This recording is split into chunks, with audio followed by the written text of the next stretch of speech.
그것이 거의 2,500원, 2,000원대까지 떨어질 거예요. 그리고 지금 그들이 이거 운영하는 거에 대해서 굉장히 어려움을 겪는 것이 스스로들이 알아요. 그래서 이 보상에 대해서 적극적으로 매달리는 거고요. 저는 이거를 만약에 하게 되면은, 이거 법안을 내게 되면은, 저희들이 동물보호단체에서 원하는 개, 고양이 도살 금지 특별법 제정하는 거에 대해서 아무런 의미가 없다는 얘기가 되죠. 그리고 이거는 결국엔 그 농장들을 문을 닫게 하고 거기에 보상을 해주고 그들을 농민으로 인정을 해서 그들을 보상해주는 걸로 끝나는 거지, 대한민국에서 개식용 문제가 금지되는 사항은 전혀 아니거든요.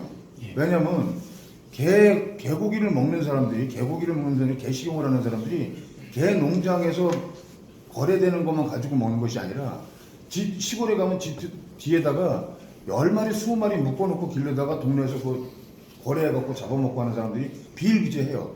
그러니까 그런 것들을 다 종식을 시키려고 그러면은 개고양이 도살금지 특별법이나 아니면 개식용 금지 특별법이 제정이 되지 않으면은 이거 우리나라에서 개식용 문제는 해결이 안 된다는 얘기죠. 이거는 결국 개농장들을 문을 닫게 하고 결국엔 개농장을 없애고 중국이나 베트남 마냥 들어다니는 유기견들을 갖다가 잡아서 도살해가지고 판매하는 그런 시스템으로 갖춰져 버리는 거라고요. 중국이나 뭐 싱가포르, 개 식용을 하는 베트남이나 이런 곳에서는 우리나라처럼 개농장 산업이 없어요. 개농장 산업이 없다 보니까 그 길거리에 유기견들을 포획을 해가지고, 전문으로 포획을 해가지고 개 도축업자들한테 판매하는 사람들이 있어요. 그런 식으로 해서 중국 시스템이 완전히 그런 식인데, 그럼에도 불구하고 한국에서 개들이 도축되는 그 숫자보다 몇십 배가 많아요. 그러니까 결국엔 개농장만 없어지는 거지 개식용 문제는 계속 존재한다는 얘기죠. 그거는 예를 들어서 뭐 다른 의원님이 내시면 되는 문제예요. 그러니까 저는 어떤 말씀을 드리고 싶냐면, 이것이 가지고 있는 유의미성들이 있어요. 저희가 아까 그랬어요. 포럼 구성을 나눠주면 되는 거예요. 이거에 대해 동의하지 않으시면, 그런 문제점이 그런 문제점이 있다고 판단되시면 나눠주면 되는 거예요. 그러니까 왜 이 말씀을 드리냐면, 운동이라는 영역은 다양해요. 그러니까 그 법을 잘 통과시키시면 되는 거예요. 통과시키라는 거예요. 그 운동에 맞게 진행하시면 되는 거예요. 제가 왜 이런 얘기를 하냐면, 이게 뭐 짜증내는 의미가 아니라 전략이라는 거예요. 저는 동물보호단체 안에서 판단이 다를 수 있어요. 그러니까 A라는 단체에서는 의미는 있어 라고 얘기를 해요. 그런 분들 계세요. 그리고 이것이 가지고 있는 의미성들이 있어요. 오히려 그런 제 정식이라는 것이 현실적이지 않다, 오히려 반대고. 그러니까 이런 걸 통해 성공 기반을 갖추는 게 오히려 대략적으로 필요하다고 판단하시는 게 되는 거고, 지금 얘기하신 것처럼 이거는 중국적으로 가게 되면 뭐 다른 나라의 시스템으로 가는 게 아니고 가능해요. 가능할 수 있고 그렇게 될 수밖에 없어요. 그러면 왜냐면 문화라는 것도, 음식 문화라는 것도 잔존하죠. 대만이 그러시는 거예요. 다시 얘기하면 그런 질문을 주시는 거예요. 그러면 동물보호단체는 동물단체가 말하는 개동식은 어떤 의미를 갖는 거예요. 그러니까 그런 거에 제가 답을 듣지를 못해요. 되게 원론적으로 얘기를 하세요. 제가 그래서 이 지금 육견협회에다가 보상은 보상대로 해줄 것이고 그 기간 안에 니들은 해먹어라. 최소 1.5억. 그리고 동물보호단체에서는 이렇게 얘기할 수밖에 없어요. 그 동안에 죽어나가는 생명들은 어떻게 할 것이냐. 이민도살금지법에 대해서 고민을 한번 해보셨는가. 이 말씀을 왜 드리냐면요, 대한민국의 모든 동물복지는 동물임의도살금지법이 제정이 된 다음에 논의를 해야 된다고 생각합니다. 반려동물이든 농장동물이든 허가받지 않은 자가 누구든지 임의적으로 동물을 도살했을 때 과연 그것을 처벌을 해야 되는가 말아야 되는가, 이 문제부터 짚고 넘어가야 이 모든 동물복지에 대한 논의나 토론은 가능하다고 보기 때문에 그 부분에 대해서 여기서 답변을 못하셔도 돌아가셔서라도 다시 한번 고민하시고 그 부분에 대해서 본인들의 입장을 한번 좀 밝혀주셨으면 좋겠습니다. 이상입니다. 네. 밝혀달라고 말씀을 드린 이유는 여기에 지금 나와 계신 분들 중에서 교수님들이 굉장히 많으셔요. 그리고 그 교수님들이 거의 수의대 교수님들이시고요.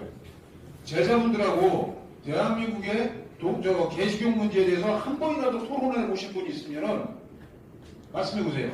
없으실 거예요. 그런 부분을 젊은 세대들하고 같이 토론을 해서 대한민국에서 동물 임의도살 금지법이 제정이 될 수 있게 같이 좀 노력을 해달라고 아까 말씀을 드린 겁니다.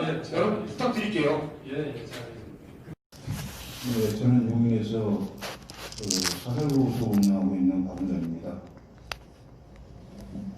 제가 오늘 좀 생각을 좀 달리하고 왔는데 제가 생각했던 거하고는 좀 토론의 내용이 좀 약간의 차이는 좀 있어요. 님이 말씀하셨지 지금 사설보호소 애니멀 호딩 문제 거기 지금 토론회도 같이 나가고 있는데 제가 말씀드리기 전에 우선 제 입장이 내일이라도 당장 애니멀 호딩이 될 수 있는 그런 위치에 있는 사람이다. 사회나 누구의 도움이 없이는 절대적으로 동물들을 돌볼 수 있는 그런 상황이 되지 않으면 나도 역시 애니멀 호딩 소리를 들을 수 있다. 근데 오늘 토론회 주제가 보니까 한두 마리씩 일반 시민들이 아이들을 동물들을 데리고 있다가 사육관에 잘못해서 또 아니면 정신적으로 좀 문제가 있어서 호딩으로 가는 그런 쪽의 문제를 다루시는 것 같아요. 근데 제가 이제 말씀을 드리고자 하는 거는 지금 여기 발표나 토론하신 분들 중에 외국 선진국 사회와 대한민국 선진국 상황과 대한민국의 상황은 현저하게 다르다는 것을 먼저 전조하에 지금 고민을 하셨는지 물어보고 싶고요. 왜냐하면 대한민국은 이 개식용이라는 제가 오늘 이 말을 안 쓰려고 했는데요. 전혀 이 발표나 토론하시는 분들 중에서 말씀하신 분이 안 계시더라고요. 개식용이라는 문제가 있는 이 나라에서 선진국 사회와 같은 그런 동물복지 문제를 해결할 수 있는 방법이 없어요. 왜냐하면 애니멀 호딩 중에서 한두 마리 데리고 있는 호딩들 말고 30마리, 40마리 아니면 뭐 사설보호소 하는 사람들 그 사람들의 대부분이 다 물어보면은 애들이 당장 죽어가는 게 불쌍하니까 그 생명을 살리기 위해서 난 한 마리 한 마리 모았다. 그러다 보니 내가 지금 관리할 수가 없어서 이렇게 된다. 거의 80%는 그런 대답이 나옵니다. 사설보호소들은. 그리고 지금 개식용 문제가 계속 사회적으로 대두가 되다 보니까 개농장을 지금 계속 이렇게 건드려가지고 철폐를 시키고 있는 상황인데 개농장을 하나 철폐를 하면 보통 거기에서 뭐 적게는 50마리, 많게는 100마리 이렇게 나와요. 그럼 그런 아이들을 보호하기 위해서 또 보호소를 만드는 것이 또 사설보호소입니다. 불과 4, 5년 사이에 대한민국의 사설보호소가 지금 거의 한 3배는 늘어났어요. 이런 상황을 배제를 해놓고 동물복지 문제나 애니멀 호딩 문제를 갖다가 고민을 하시면 절대 안 된다. 그거를 하나 좀 말씀드리고 싶고요. 그리고 이제 국립축산식품부에다가 말씀드리고 싶은데요. 동물 등록 문제에 대해서 시골 마당개들의 동물 등록이 굉장히 상당히 시급하고요. 저의 욕심은 강아지 공장이나 또 개 농장 아이들까지 동물 등록을 시킬 수 있는 방법을 좀 강구해 주셨으면 좋겠고, 또 동물보호법에 명시되어 있는 반려의 목적이라는 단어를 좀 뺐으면 좋겠습니다. 이것이 반려의 목적이라는 단어가 들어가 있기 때문에 이 아이들 도살을 하는 모습을 보고 민원을 넣어도 이거는 반려동물이 아니고 먹기 위해서 잡는 거라고 얘기하면 처벌할 수 있는 방법이 없습니다. 그래서 그거를 뺄 수 있는 방법을 좀 논의를 좀 해주시고요. 오늘 여기까지 하겠습니다.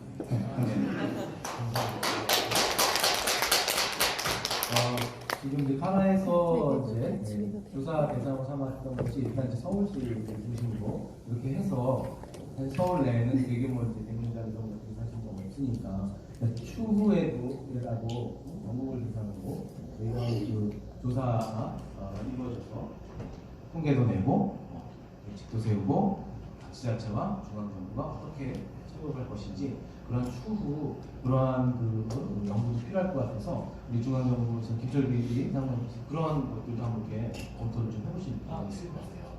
네. 예. 대표님 잘 알고 계시겠지만은 저희 팀에서 지금 하는 건 사실 개인 애니멀 호갱 문제보다 아시간이 아닌 사설 공보 문제 좀 집중해서 하시는 것처럼 잘 알고 계실 건 생각하고 그 개농장까지 개등록하는 것도 지금 검토하고 있다고 말씀드리고 싶고요. 대한민국에 있는 사설보호소 중에서 95%는 자가가 아니라 전부 임대입니다. 그나마다 임대도 아니고 그냥 가서 어거지로 천막 쳐놓고 보호수시설 하는 데들이 엄청 많아요. 그런 데는 말씀대로 지금 노출이 안 돼 있는 데가 굉장히 많거든요. 근데 만약에 이걸 지금 규제 안에 집어넣기 위해서 신고를 해가지고 등록을 시켜주겠다는 얘기잖아요. 근데 그 사람들이 과연 스스로 신고하려고 나오지도 쉽지가 않을 거고, 또 한 가지는 뭐냐면 신고를 한 다음에 규제 안에서 그 사람들이 벗어나기가 굉장히 힘들어요. 근데 저는 이제 가축분뇨에 대해서 이게 지금 그 연구용으로 들어가는 걸 보고 과연 사설보호소에 있는서 나오는 그 배변을 어떻게 처리할 수 있는가를 기다려 봤어요. 근데 궁극적으로는 지금 거기에 대한 답은 없는 거예요, 이게 지금. 왜냐면 사설보호소들 이 가축분뇨 처리하는 거 가지고 사설보호소들 신고 등록시켜서 규제하는 거 이렇게 지금 나온 게 없거든요. 이거 뭐 한 마리당 얼마가 나오고 이거 아무 상관없어요. 사설보호소 운영하는 사람들은 하루하루 배변 나오는 거 어디다가 처리하는 것도 지금 힘들어요.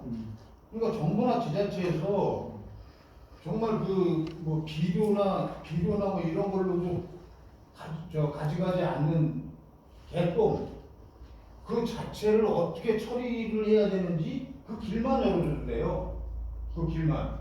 그래서 그 길을 지금 못 찾고 있던 18년을 보호소를 운영한 저조차도 그 지금 한 15돈 정도 쌓여있는 배변을 어디에다가 처리할 수 있는 방법을 못 찾고 있는 거예요.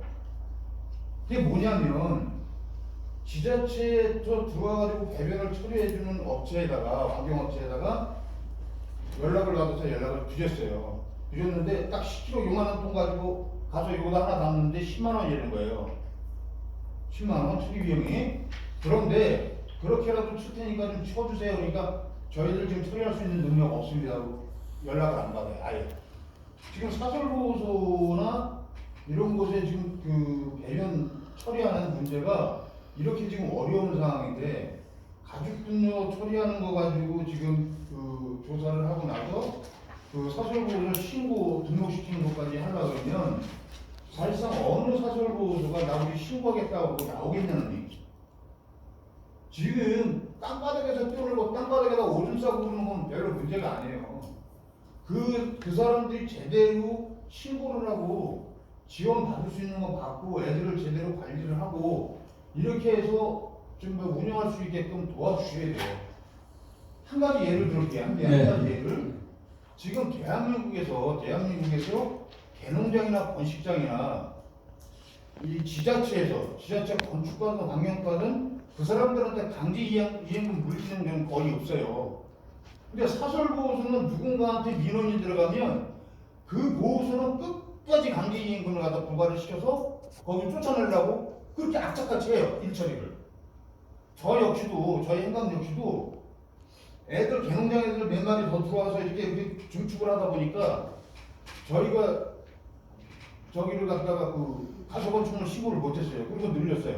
그게 민원이 들어가고 그거 다 철거하고 다시 허가받고 다시 하는데 거의 한 8천만 원 있겠어요. 지금 이런 상황이에요. 왜? 사설보호소는 어떻게든지 애들을 살려야 되니까 애들을 지켜야 되니까 지자체 사람을 해요. 그런데 문제는 뭐냐면 조금 아까도 말씀하셨지만 사설보호소 운영하는 사람들 뿐만이 아니고 거기에 자원봉사하고는 봉사자들까지 하면 그 수가 엄청나요. 엄청난데 결국에 뭐냐면 사설보호소에 있는 애들을 힘들게 한다고 정부에서 힘들게 하려고 이렇게 규제를 한다고만 나온다고 얘기가. 그러니까 그 사설보호소가 어떻게 운영을 할 수 있게 방법을 찾아주는 게 아니라 결국엔 그 보호소들이 운영을 못하게끔 지금 정부에서 자꾸 규제를 만든다고 생각을 하게 된단 말이죠. 그러니까 그런 부분은 전혀 고려가 지금 안 돼 있어요. 그냥 정부에서 이렇게 조사, 영유증 조사해가지고 정부에서 이렇게 하고 지자체에서 이렇게 하라 그러면은 이 사람들은 다 따라올 것이라고 생각을 하는데 그렇지가 않은 게 아니라 그렇지가 못한 거예요. 그런 부분에서 좀 고민을 좀 해주셨으면 좋겠고, 이 부분을 사실 지난번에도 사설보호소들만 모여가지고 회의를 하신다 해가지고 저희는 단체라 그래서 빠지라고 저희는 안 왔는데 그때 회의했는지 안 했는지 모르겠어요. 정말로 사설보호소에 숨어있는 사람들하고 한번 대화를 나눠보세요. 문제가 어떤